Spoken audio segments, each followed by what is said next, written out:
ألم تر إلى الذين تولوا قوما غضب الله عليهم ما هم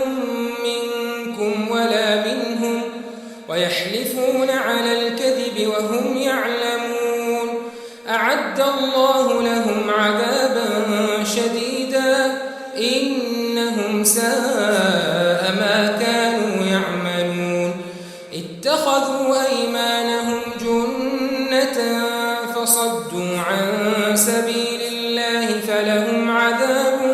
مهين لن تغني عنهم أموالهم ولا أولادهم من الله شيئا أولئك أصحاب النار هم فيها خالدون يوم يبعثهم الله جميعا فيحلفون له كما يحلفون لكم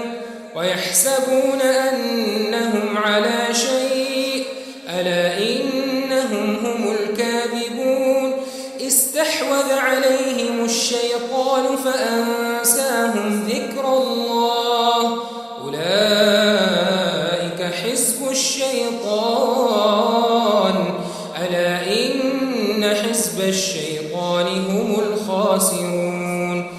إن الذين يحادون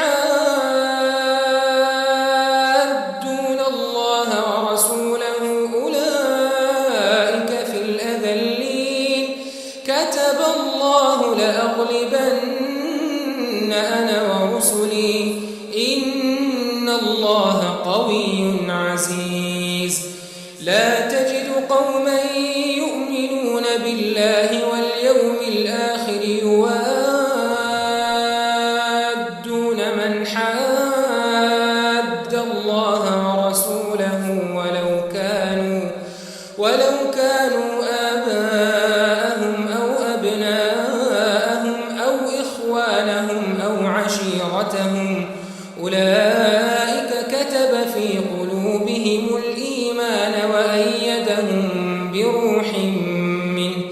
ويدخلهم جنات تجري من تحتها الأنهار